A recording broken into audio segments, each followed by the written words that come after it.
Welcome in, Aggie fans. It is a brand new episode here in Cup of Joe. We are presented by White Sands Federal Credit Union. Alongside the AD, Joe Fields, Adam Young with you. We are at the Tennis Center here today. A big announcement recently, Joe, as you made the hire of Abigail Wild to lead Aggie women's tennis. How excited are you about her taking the charge? I'm really excited. She's awesome. Obviously, early through the process, we identified her, and she just popped. You know, we talked to a ton of candidates, and she just continued to, throughout the process, just continue to rise.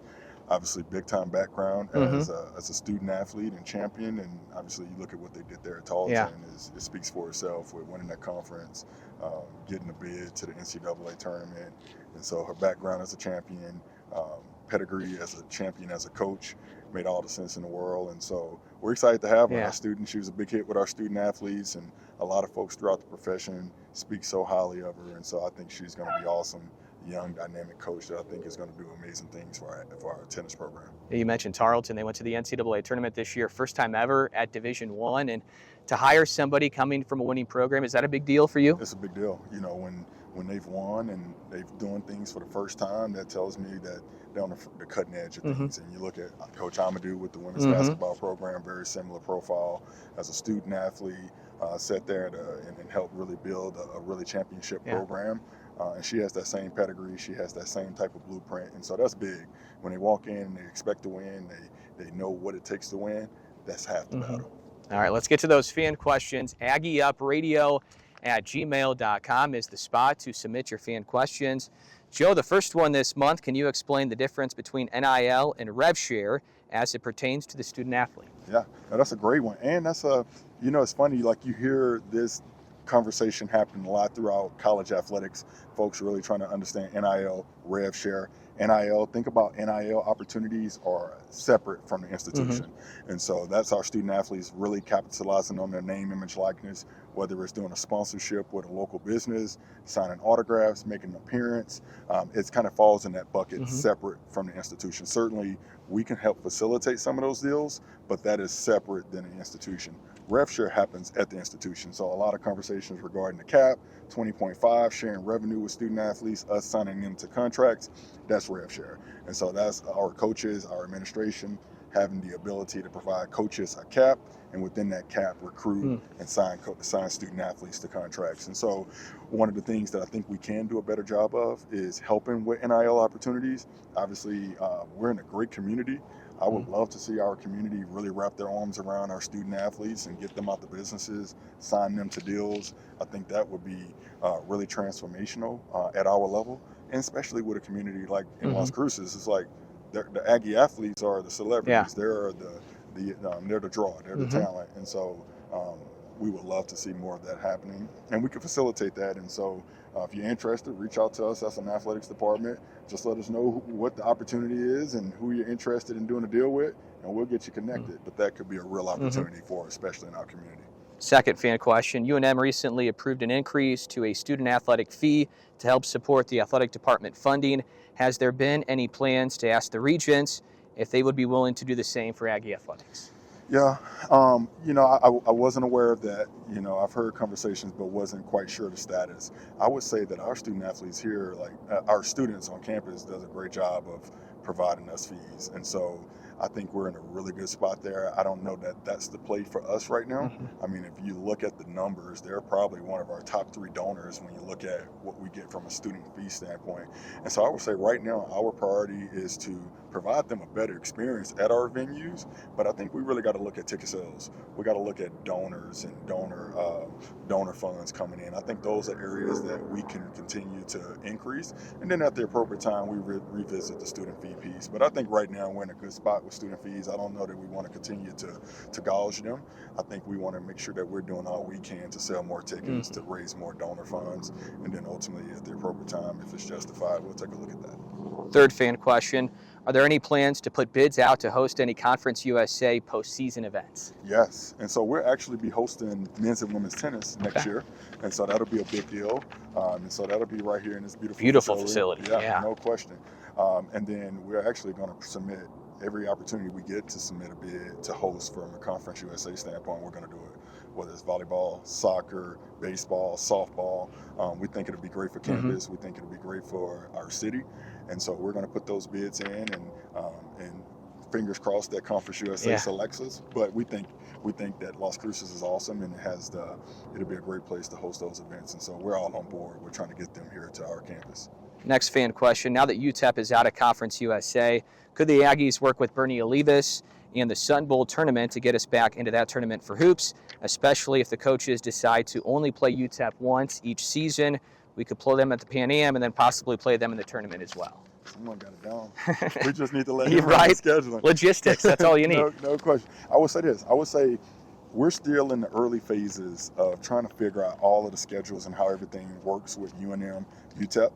As an athletics department, our coaching staffs, we're committed to playing these games as much as possible, as often as possible. Obviously, each institution needs to make the right decision for them. I think football is the hardest, and we have that kind of squared away with UNM. We're trying to get there with UTEP. But there's opportunities for basketball. And so whether we play them home, away, neutral sites, in tournaments, we got to take a look at that from a basketball standpoint, baseball, softball, soccer, swim. I mean, we're open to it all. But it's early, and we got to continue to sit down and visit with those athletics directors and those institutions to truly try to put together a good game plan to make that happen. Football fan question. Moving forward, how can we keep the football players, such as the 4 players that were drafted this week, to stay at New Mexico State? Yeah, I'm usually really, really optimistic about all things, but I will say this will be really, really tough as we move forward. When you get talented student athletes at our level and they produce, there's the market for them that it's going to be hard for us to match moving forward.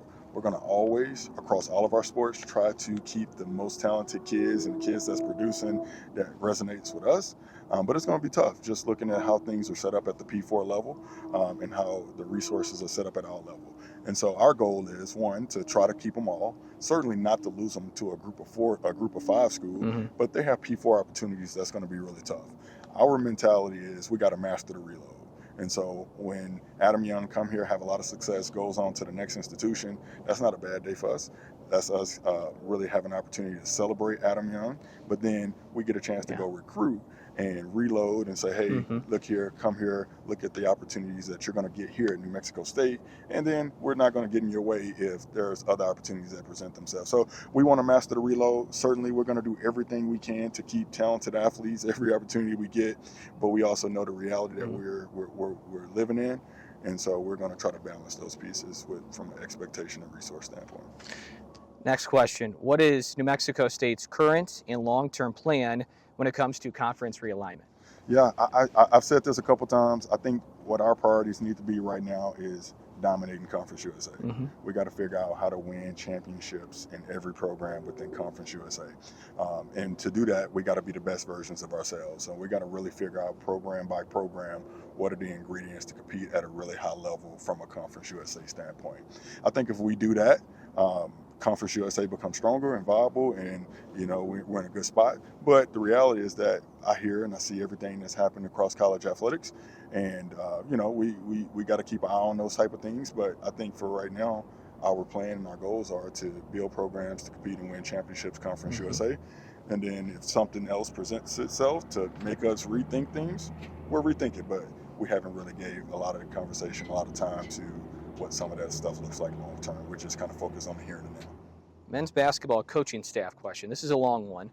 We're seeing a lot of coaching staff turnover recently with Aggie men's basketball. My question centers around getting an understanding of how we rank with assistant coaching salaries compared to other conference rivals. In other words, is this playing a major role in keeping the entire staff together year to year? Yeah, that's a great question and justified. Obviously, there's been a lot of turnover in men's basketball, not just this year, but in years past. And we know coaches, just like students, they make decisions for different reasons, whether it's title, opportunity, role, location, relationships. I mean, there's a lot that plays into anyone making a decision to move and take another job. I would urge our fan base to really take a look at it from a salary pool standpoint, not a coach's salary. And so each one of our coaches are provided a salary pool. They have the ability to divvy up that salary pool however they see fit, right? And so they can, use a large part of their salary pool to make a coach the highest coach in the league, right? You see some that really just kind of balance it out and provide a lot of equity across their salaries. But that's the coach's discretion of how they use their salary. But from a salary pool standpoint, we're actually in the upper echelon of pools within Conference USA. And certainly that's where we want to be. And like every other program, we got to figure out what it's going to take to continue to move the needle, compete at a championship level. But we're in a good spot from that standpoint. Obviously, coaches and turnover that makes you kind of think things through, and we feel good about where we're at. And then here's the reality with the financial piece: when you have turnover in a coach league, are they asking saying, "Hey, I'm going to be making X at X institution," and we say, "Hey, we can't meet that," or is it just say, "Hey, I'm going to be moving on"? Right, and so that has nothing to do with the financial piece because there wasn't a financial offer on the table that needed to be matched. It was just that individual making a decision based on whatever other factor that was important to him at that time. We know the football press box project is down the road. This fan sends in. What kind of changes can we expect at Aggie Memorial coming up this upcoming season? Lots of changes, and so we've been doing a deep dive into really just kind of the football experience. We formed a football task force, and we're really looking at everything. We're looking at pregame, in-game, in-stadium amenities, the student section, and so we only have 6 opportunities, and so we want to maximize those opportunities and take a look at everything that impacts a football game day. And so we'll take a look at that overall experience, but also too we'll have digital ticketing. There are some other things on that's on the hopper right now that we can't quite announce. That's not across the finish line, but we anticipate a totally different experience when you come to Aggie Memorial for Aggie football game next year, which we're really excited about. Second to last fan question, Joe. What is next on your to-do list? Everything. we got a lot of things that we want to get accomplished. Obviously, we've had a ton of success and got a lot of things done early, but we still got more facility upgrades. Honestly, there are some other capital projects now that I think that will become a priority as kind of the months play itself out and we prepare ourselves for the next push and with things. And then ultimately, like we're in the winning business, and I think that we want to win a lot. We want to win a lot across all of our programs, and so between facility upgrades, capital projects, and really putting our coaches and our program in a position to win, I think those are our priorities right now. We want to win championships. Last fan question for this month. What's been your favorite moment or day in your first 7 months on the job? Wow, that's a good one. I would say there's been a lot of moments. Obviously UTEP football, that was pretty cool. UNM basketball. UTEP basketball. There's been so many cool moments, and then also too just the pieces that I truly enjoy is the day-to-day interacting with guys like yourself. Our staff has really come together. We have a great team. I truly enjoy interacting with them on a daily basis, and then every opportunity I see my kids that interact and they get a chance to be a part of this is really special for me as well. And so, it's hard to pick one. It's been so many great moments and days since I've been here that I don't want to single it down to one. And so I'm looking forward to a lot more as we move forward, but it's been great. Joe, thanks so much as always. Yes, sir. Thank you. For Joe Fields, Adam Young saying thank you for joining us. This has been Cup of Joe, presented by White Sands Federal Credit Union.